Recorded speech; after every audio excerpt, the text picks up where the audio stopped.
Na redação originária da CLT, a expressão que designava os instrumentos autônomos coletivos era contratos coletivos de trabalho. A redação da CLT foi reformulada, dando-se lugar a convenções e acordos coletivos de trabalho. E conforme veremos logo mais, hoje a nomenclatura contratos coletivos de trabalho se presta a designar uma modalidade específica de pactuação. A gente vai encontrar, então, convenções e acordos coletivos de trabalho na CLT como veículos introdutores de normas autônomas. Então, a convenção e o acordo coletivo de trabalho ele possui natureza jurídica em sentido material de meio alternativo de solução de controvérsias e em sentido formal, natureza jurídica de veículo introdutor de normas autônomas ao direito do trabalho, ou como preferem alguns, natureza jurídica de fontes formais autônomas, de fonte formal autônoma do direito do trabalho. Antes da gente prosseguir, eu quero ressaltar que o artigo 611 da CLT, na parte final, ele veicula uma imprecisão e isso é uma pegadinha muito corrente em concursos públicos e em exames da OAB. Convenção coletiva de trabalho é o acordo de caráter normativo, trago aqui o texto ainda com português arcaico, né? Encontrado na internet, no site do Planalto, é o acordo de caráter normativo pelo qual dois ou mais sindicatos representativos de categorias econômicas e profissionais estipulam condições de trabalho aplicáveis no âmbito das respectivas representações às relações individuais de trabalho. Então, a gente sabe que a norma coletiva, ela veicula normas aplicáveis não apenas a relações individuais de trabalho, como também a relações coletivas de trabalho, a relações intersindicais ou entre sindicatos e empresas. É aquilo que a doutrina apelida de cláusulas obrigacionais. Ciente disso, o candidato ele se depara com uma assertiva que reproduz textualmente o artigo 611 caput da CLT e assinala que aquela alternativa está incorreta. Não, ela está correta, porque se trata de reprodução fiel do texto de lei, ainda que a gente possua consciência de que essa parte final do artigo 611 ela não é muito precisa, já que a norma coletiva ocasionalmente também trata de relações coletivas de trabalho. A distinção entre a convenção e o acordo coletivo de trabalho é que a convenção coletiva de trabalho é celebrada em nível de categoria, ao passo que o acordo coletivo de trabalho é celebrado em nível de empresa, ou seja, na convenção coletiva de trabalho a gente tem uma pactuação entre o sindicato patronal e o sindicato obreiro, ao passo que no acordo coletivo de trabalho a gente tem uma pactuação entre a empresa e o sindicato profissional, o sindicato obreiro. Daí porque se interpreta com as devidas vênias o disposto no artigo 8º, 6º da Constituição Federal, que menciona: é obrigatória a participação dos sindicatos nas negociações coletivas de trabalho.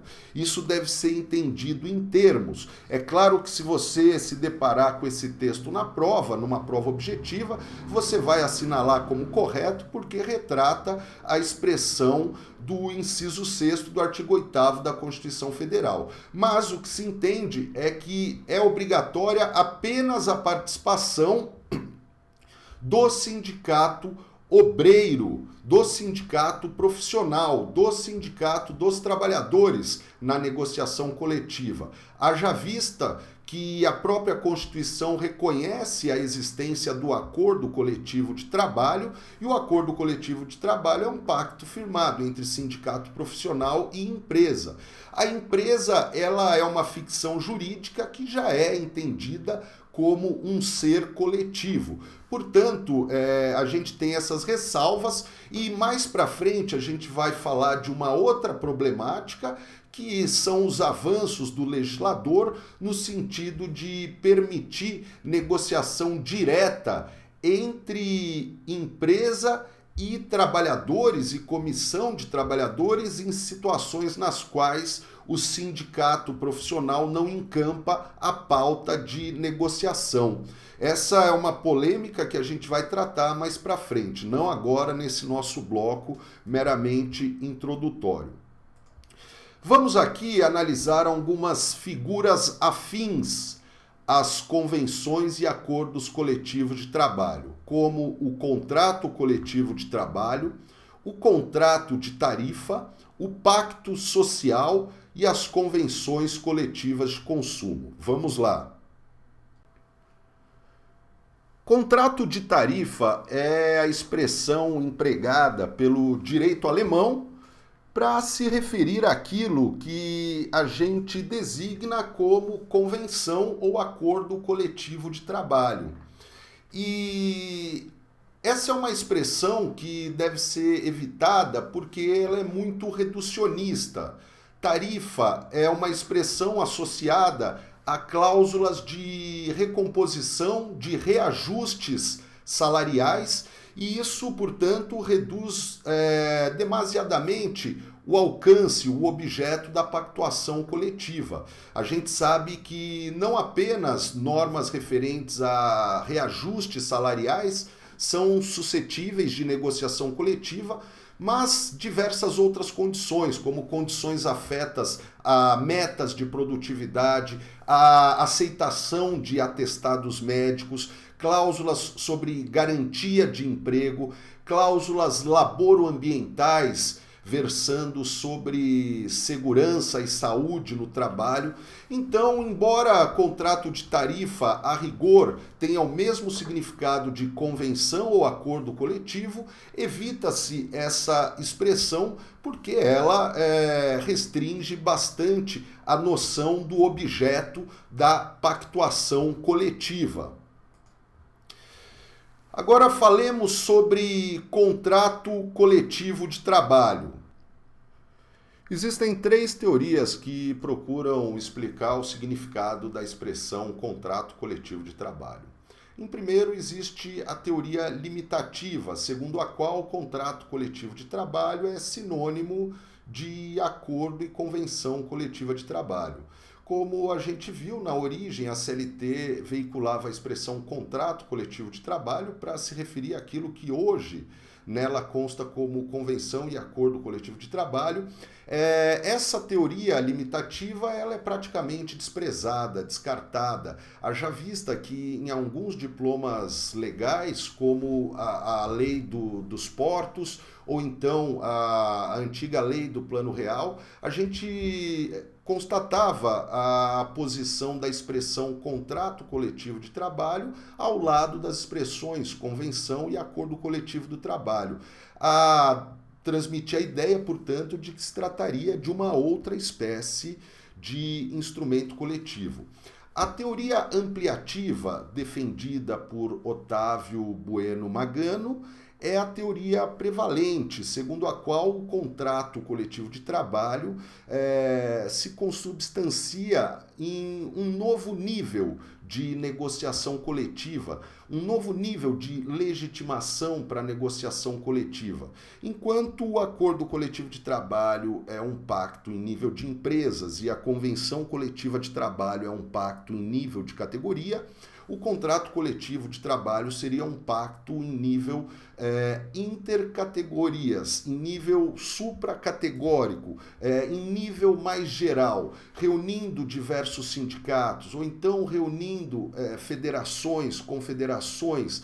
Por exemplo, você tem ali no trabalho portuário a fragmentação dos trabalhadores portuários em pelo menos 6 categorias, né? A categoria dos trabalhadores em capatazia, a teoria dos trabalhadores em estiva, a categoria dos trabalhadores em estiva, a categoria dos trabalhadores em atividades de bloco, a categoria dos consertadores de carga, a categoria dos vigilantes de embarcações, de vigias de embarcações, e através de um contrato coletivo de trabalho seria possível você reunir todas essas categorias, todos os sindicatos representativos dessas categorias, numa única negociação coletiva, num único instrumento. Essa é a teoria prevalente a respeito da natureza do contrato coletivo de trabalho. Seria uma nova forma de pactuação quanto ao alcance, quanto à legitimação dos negociantes. E existe ainda a teoria reformista, que é plausível, é a minha teoria preferida, mas ela não é a teoria prevalente.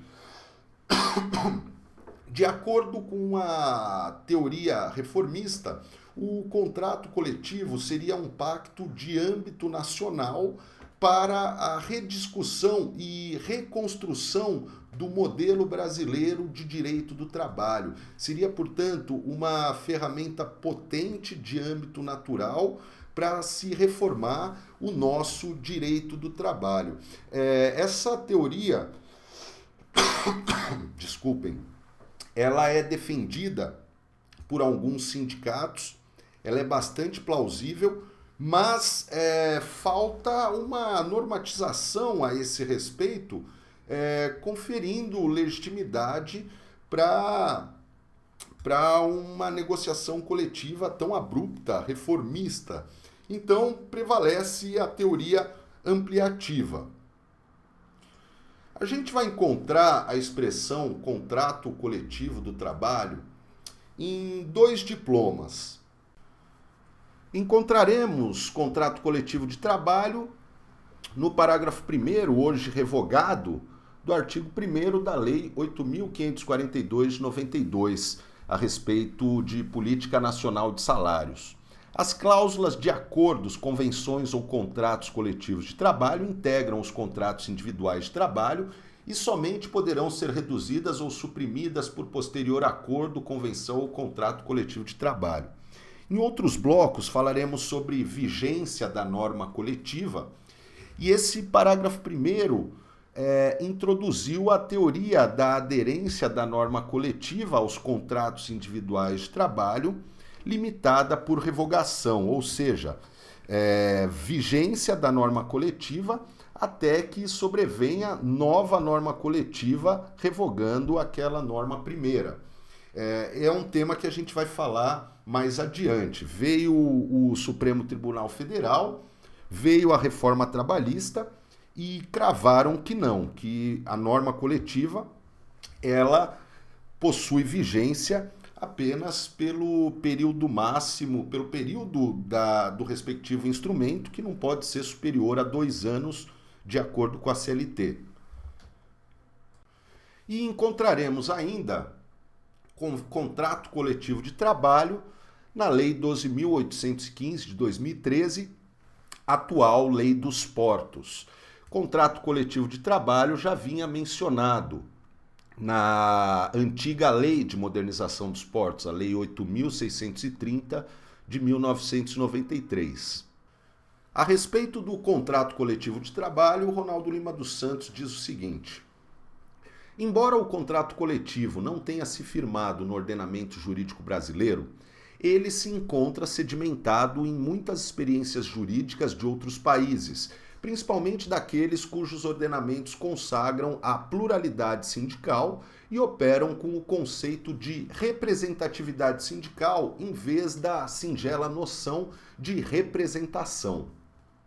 As leis destes países, como França e Espanha, prevêem a possibilidade de celebração de contratos coletivos com efeitos erga omnes por entidades sindicais com capacidade de atuação em âmbito nacional, interprofissional ou intersetorial. O contrato coletivo, assim, constitui um tertium genus com o qual se objetiva a contratação coletiva com o envolvimento de diversos segmentos das atividades econômicas e profissionais. Por esse motivo, os pactos coletivos não possuem espaço para se desenvolver na atual estrutura sindical brasileira, uma vez que uma das ideias relevantes em seu derredor é a fixação de normas mais abrangentes do que as dirigidas e limitadas ao universo de uma categoria específica, critério de agregação profissional sobre o qual se assenta a estrutura sindical brasileira. A prática do contrato coletivo foi adotada em países que seguiram o sistema das denominadas contratações articuladas, como a Itália do pós-guerra, nas quais são estipuladas condições em nível nacional, por ramo ou atividade, ou mesmo intercategorial, com o reenvio para os níveis mais baixos, primeiro para os das categorias, depois para o das empresas, da aplicação e do desenvolvimento das mesmas regras. Vejam aqui que o autor Ronaldo Lima dos Santos, ele traz a distinção entre representatividade e representação. A ideia é que representação é uma noção meramente formal de tutela dos interesses da categoria pelo sindicato. O sindicato ele detém o monopólio da representação da categoria e, independentemente da vontade dos agentes, este sindicato exerce esse monopólio na representação.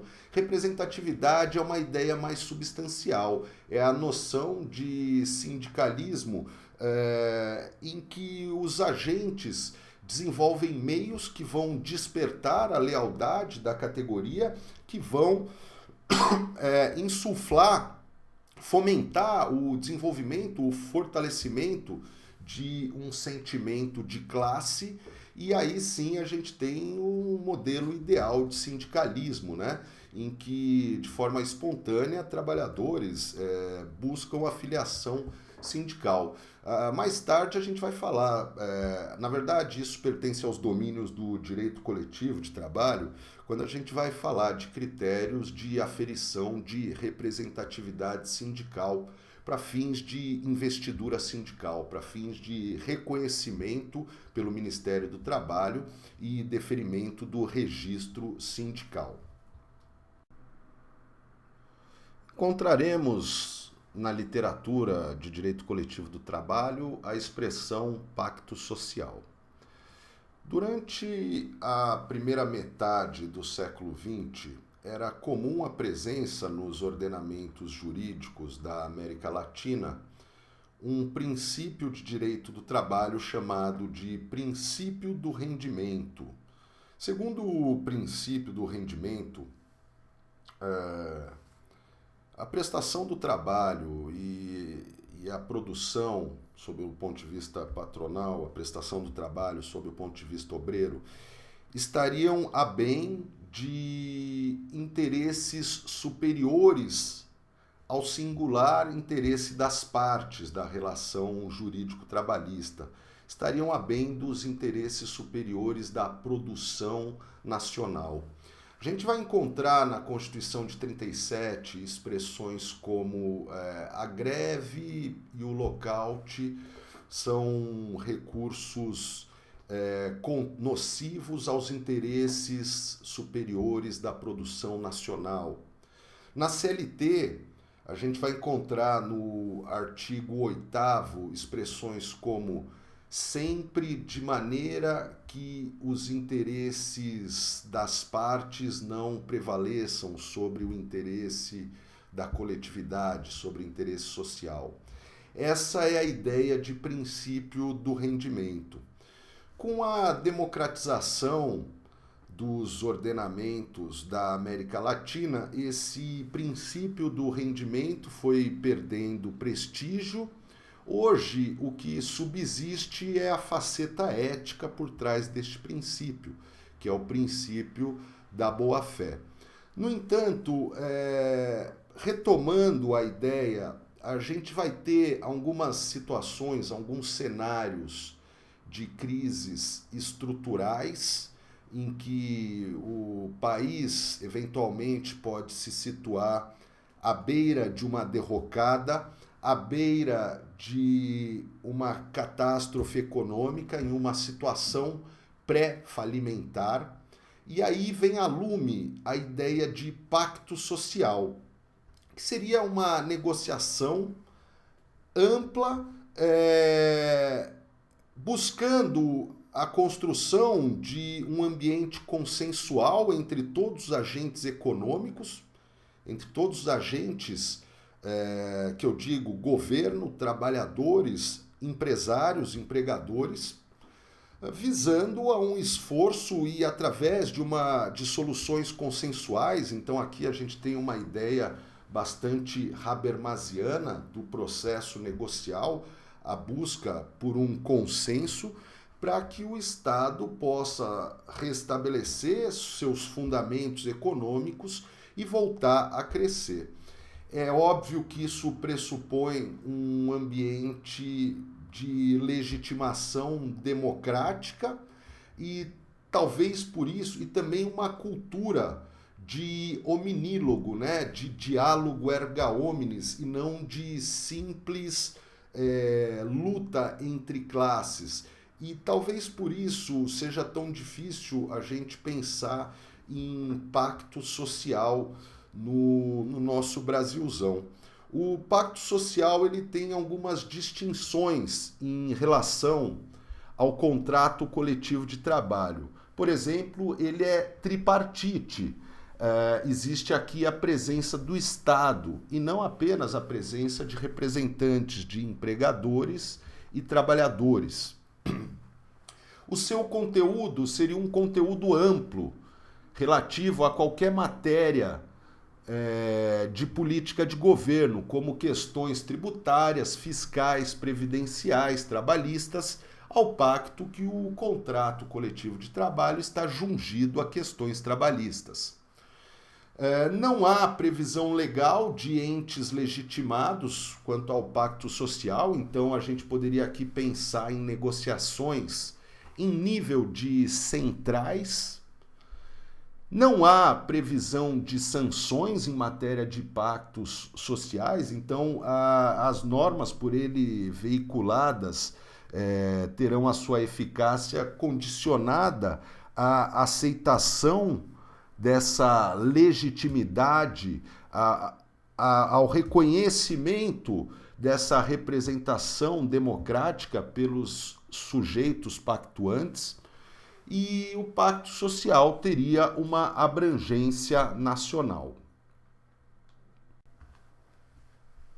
Por fim, apenas para a gente esbanjar conhecimento, já que se trata de uma temática não muito questionada em concursos trabalhistas, registramos aqui a existência da Convenção Coletiva de Consumo, inspirada nos instrumentos coletivos do direito do trabalho e que vem preconizada pelo artigo 107 do Código de Defesa do Consumidor. As entidades civis de consumidores e as associações de fornecedores ou sindicatos de categoria econômica podem regular, por convenção escrita, relações de consumo que tenham por objeto estabelecer condições relativas a preço, qualidade, quantidade, garantia e característica de produtos e serviços, bem como reclamação e composição do conflito de consumo.